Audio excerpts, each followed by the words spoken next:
Hi there. Quick update.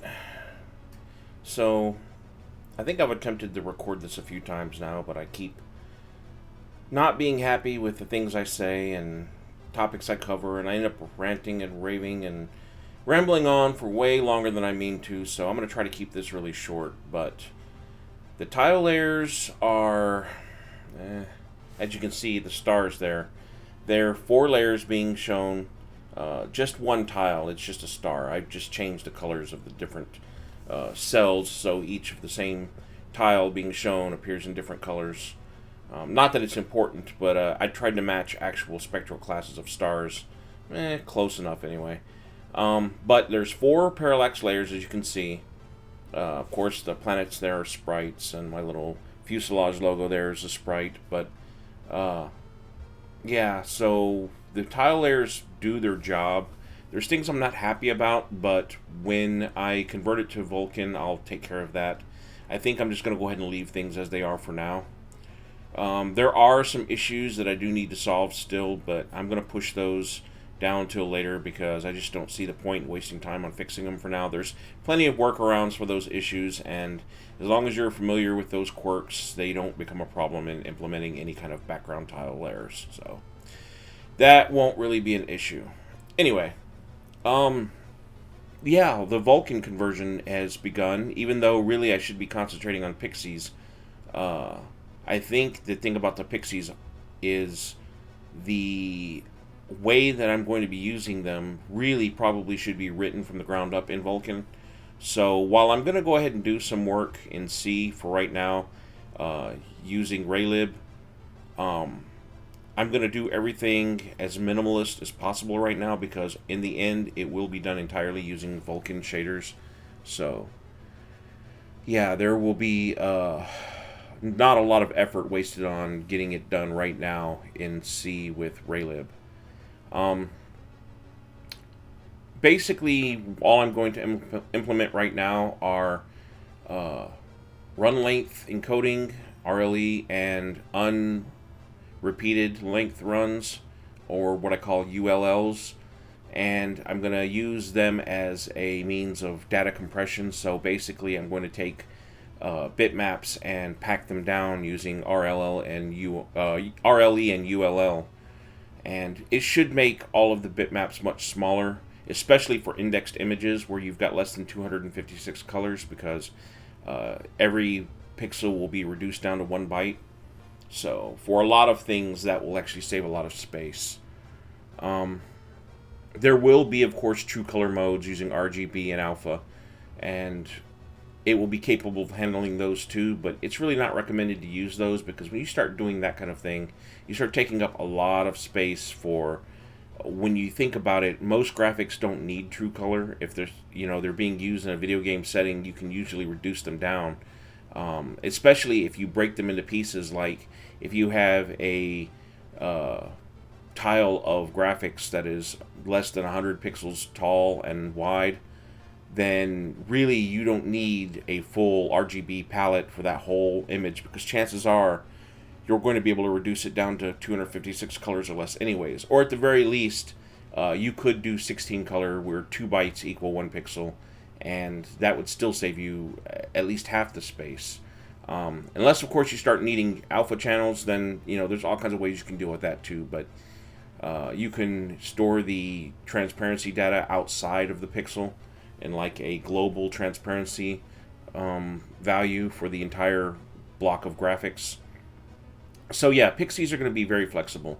The idea being that depending on what you're using the graphics for, you can alter a bunch of different settings and get the most amount of storage capacity out of the least amount of data.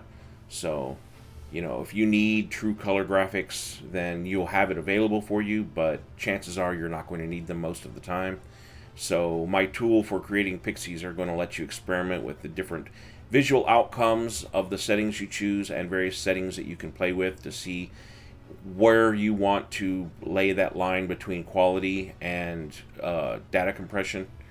Now, of course, all of these data compression schemes are lossless, so it's not like JPEG where, if you compress the data down, it will end up becoming lower quality image. The point of creating palettes isn't to reduce the image fidelity, it's to only require the amount of space necessary to represent the graphics that you're using. So if reducing the color count actually reduces your image quality, obviously in most cases you're going to want to choose a higher quality mode, or you're going to want to rethink your graphics design choices.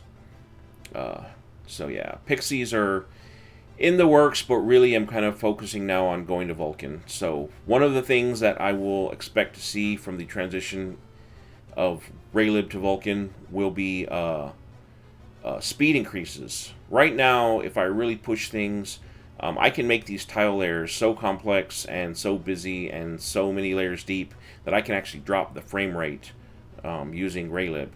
But ideally, when things are done using Vulkan, I'll be able to use any arbitrary number of layers as complex as I want to, and it shouldn't affect the frame rate at all. Right now, the stars you see in the background there, they're all 16 color tiles. Each one of them is 32 by 32 pixels, and they're scaled down. So not only is that tile layer, or those tile layers, 4 layers, not only are they many stars wide, they're also scaled down, so that's an extra level of taxing on the system that doesn't need to be. Now I can actually adjust the cell size of every tile layer if I want to, but I had the stock sprite that I created for the stars already, so I just decided to reuse it. Now if I wanted to make tiles that were basically just miniature little stars and make the tiles really small, like maybe 8 by 8 pixels or maybe even 4 by 4 pixels, I could do that, and it would probably speed things up a little bit because there wouldn't be any scaling involved. But this is just a tech demo anyway, so little details like that really don't matter. Proof of concept and all. So if I was really using this in an actual piece of production work, I probably would think things through a little bit better, but this is all early stages anyways. As I've called it before, it's if you look over there. See, doing things in a yeah.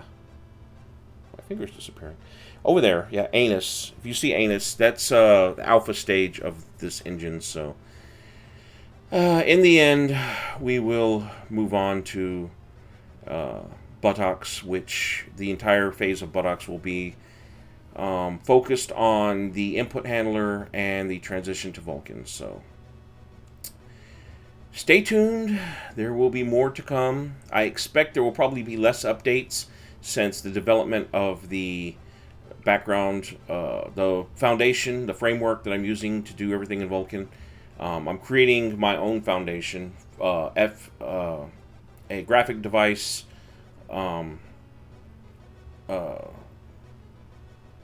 graphic device management framework is what I've been calling it, and it's basically going to be a layer between the engine and whatever target platform I'm building on. So ideally, this one framework will sit between Fuselage and Windows, Linux, or Mac OS, and without changing anything in the actual game code, you should be able to build the entire project on all 3 platforms in the end. Now right now you obviously can't, but remember, this is going to be a emulator for a system that didn't exist, so in the end, you won't be building games for the target platforms. You'll be building games for Fuselage.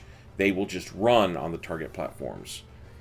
That's the goal anyways, but we'll burn that bridge when we get there. In the meantime, use that fire to grill some sausages, light up the grill, drink some beer, play some games, have fun.